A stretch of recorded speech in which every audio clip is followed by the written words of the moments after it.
And of course, in your country, it seems to me that the propagandists of the EU project have played heavily on German guilt about the war. And they've been able to do this because it's true. I mean, my wife is German. She's from Hamburg, and she was brought up to feel guilty. But quite why, age 44, she should be responsible for anything that happened in the past, I've no idea. But, you know, that factor has been present. But of course it's changing, isn't it? A younger generation is coming through who have no knowledge, no contact with the events of the past whatsoever, and why on earth should they?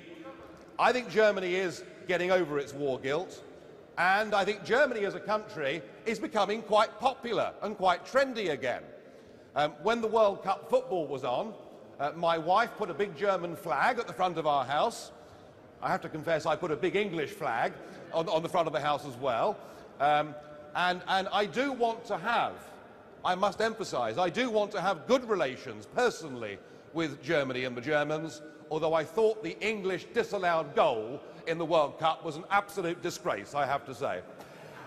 And I haven't quite got over that. But no, I can see there's some hecklers at the back. I thought perhaps there might be. No, Germany's become popular again. Lena won the Eurovision Song Contest. We've got a German, Joseph Ratzinger, as the Pope. I think that somehow this guilt is over. But there is perhaps one legacy of the war that you are left with, and perhaps in a way it's the basis of the case that the professors are taking to the German Constitutional Court. In a sense, the EU deal that you've got is in a way Germany's own form of war reparations, because you are paying the most enormous bill to support this European Union. You were paying an enormous bill in good times, but now we're headed for bad times.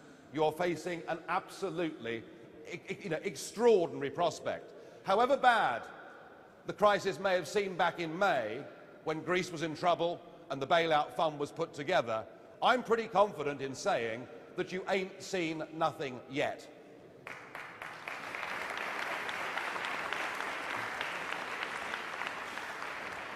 Because if there are problems in Greece, I think it's possible that the economic problems in Portugal and Ireland may in a couple of years' time be even worse than the situation in Greece. So this issue simply isn't going to go away, and frankly, I think the German people have been taken to be the mugs of Europe.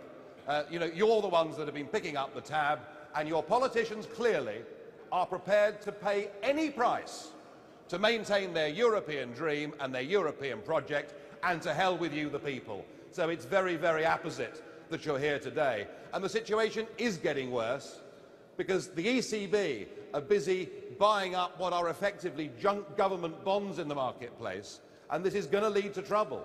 You know, the billionaire investor George Soros, who knows a thing or two about currencies, said due to its history, Germany is more worried about inflation than about recession. In the rest of the world, it is exactly the other way round. So I don't believe that Germany's interests are served by being part of this monetary union. I don't believe you can have Greece and Germany together in the same currency union. Perhaps in the end it will prove to have been just a cohabitation rather than a marriage.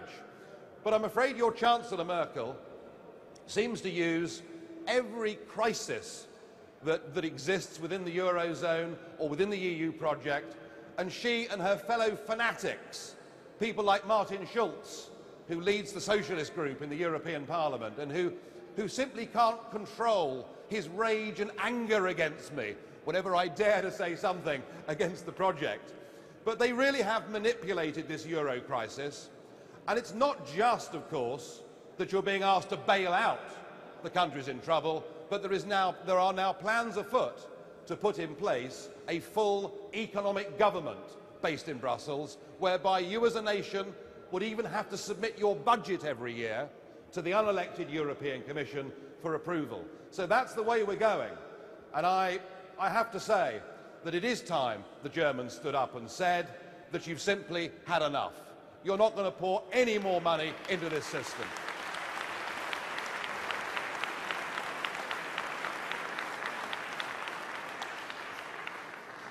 And you of all countries, I mean, you are proud, I think, of what you've done in the last 50 or 60 years. You've worked hard.